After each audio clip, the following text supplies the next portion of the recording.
Comment arrêter la guerre? Pour répondre à cette question, les Congolais ne sont désormais plus seuls dans les coulisses en Afrique et ailleurs. Les autorités du Qatar sont arrivées en premier et par surprise dans ce jeu diplomatique. Par cette photo, le 18 mars dernier, Tshisekedi face à Kagame et l'émir du Qatar Al Thani, sourire aux lèvres au centre. À l'époque, le communiqué au sortir de la réunion ne fait aucune mention du M23. Doha a aujourd'hui un projet d'accord de paix. Les détails restent inconnus. Autre acteur majeur entré dans des négociations, les États-Unis. Le conseiller spécial de Donald Trump pour l'Afrique, Massad Boulos, a rencontré les différentes parties en avril. Et ses premiers mots ont prôné la paix. Ce conflit dure depuis plus de 30 ans. Il est temps d'y mettre un terme pacifique. Nous avons vu disparaître des centaines de milliers de vies, des millions de personnes être déplacées. Les gens ont souffert pendant trop longtemps. Puis, lors d'une conférence de presse audio, le message américain se fait plus clair. La paix doit servir au business, avec des discussions minerais contre sécurité pour gagner des marchés. Toutes ces discussions sont également axées autour du secteur privé. Notre rôle, c'est d'encourager le secteur privé, les investissements américains dans ces pays. On poursuit nos propres objectifs, les investissements de nos propres entreprises et je crois que bientôt, au Congo ou ailleurs, la population va commencer à réaliser qui sont les meilleurs partenaires.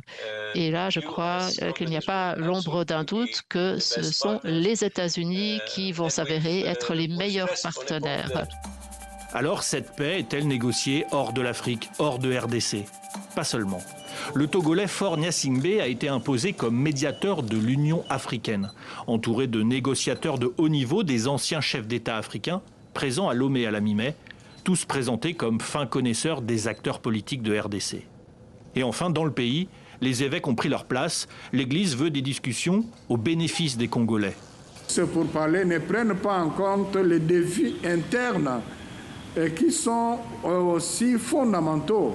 C'est-à-dire on peut trouver une solution à gauche, à droite, mais si il n'y a pas un consensus interne, demain il y aura d'autres groupes armés. Cette tournée que nous avons faite, c'était dans le but d'expliquer à la communauté internationale la nécessité pour avoir leur soutien, leur parrainage, pour que ce que les Congolais auront décidé ensemble puisse être pris en compte aussi au niveau international. Que pensent les belligérants de tous ces pourparlers? À Kinshasa, côté pouvoir, les discussions apparaissent nécessaires. L'armée a été battue sur le terrain sur une grande partie du territoire de l'Est. Le gouvernement ne voulait pas négocier avec des terroristes, disait-il. Alors leur ennemi rwandais est toujours pointé du doigt. Nous allons y aller avec la politique du bâton et de la carotte.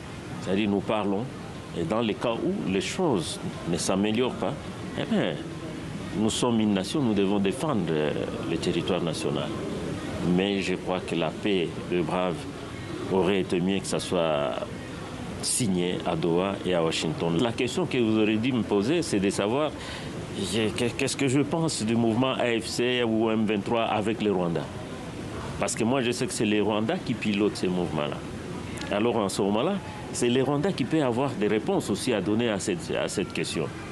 Et en effet, le Rwanda est au cœur des pourparlers. Sur ces images, à Washington, autour de Marco Rubio, le secrétaire d'État américain, la ministre des Affaires étrangères congolaise signe les principes d'un accord avec son homologue rwandais.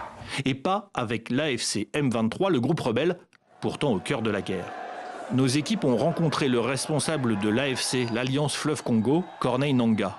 Avec les soldats du M23, il contrôle aujourd'hui Goma et une partie des Kivu. Il est bien connu des autorités de Kinshasa, autrefois président de la commission électorale qui a validé l'élection de Félix Tshisekedi en 2019.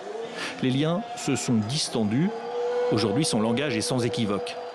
C'est des fois des démarches contradictoires, chacun avec son agenda, juxtaposé. Et nous nous posons aussi la question sur l'efficacité de tout cela. Mais comme ce sont des initiatives qui parlent de paix, nous sommes prêts. Mais la question, une autre question qui se pose, c'est que oui, nous négocions avec qui? Quel est le degré de fiabilité ou de confiance qu'on peut faire à M. Tshisekedi? C'est quelqu'un qui est tout sauf fiable. Alors peut-il exister une confiance mutuelle nécessaire pour arriver à mettre un terme au conflit?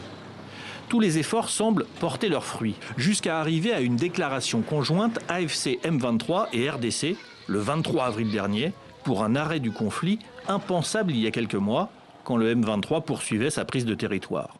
Est-ce un accord de paix? Non. Un cessez-le-feu? Non plus. Car des combats éclatent toujours. Ces derniers jours, mi-mai, à Rutshuru, au nord Kivu, 4 jours durant, M23 et FARDC se sont affrontés. Sur le terrain, le sud Kivu ressemble à un enfer sur terre. Nous avons joint sur place un habitant d'Uvira qui a dû fuir vers Bujumbura. Dans ses propos, la noirceur de la guerre, toujours vive. Nous sommes attaqués par des maladies hydriques, choléra, malnutrition, malaria. Certaines familles ont déjà perdu des enfants.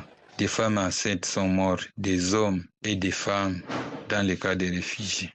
Ceux qui sont bloqués à Uvira, la situation est chaotique dans la ville.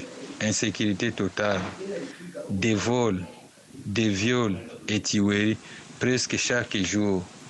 Uvira, c'est l'enfer, je vous l'ai dit. Là-bas règne la terreur, des affrontements entre l'armée et les supplétifs de l'armée, la présence proche du M23, l'insécurité quotidienne. Pourtant, la grande ville de Bukavu semble revivre ou survivre, car la population souffre du manque de produits, de liquidités, de liberté. Quelques habitants interrogés ont perdu confiance dans leurs autorités.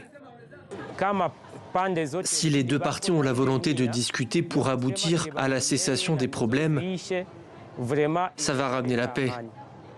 Mais les autorités congolaises n'aiment pas la population car lorsqu'il y a la guerre, elles sortent pour aller vivre à l'étranger avec leurs familles en nous laissant, nous le bas peuple, en train de souffrir. Alors quelle paix attend ces Congolais de l'Est? Existe-t-il dans les pourparlers en cours? Ou sont-ils seulement des détails des négociations? À cette heure, les projets d'accord de paix venant de Doha et des États-Unis n'ont pas encore livré leurs secrets.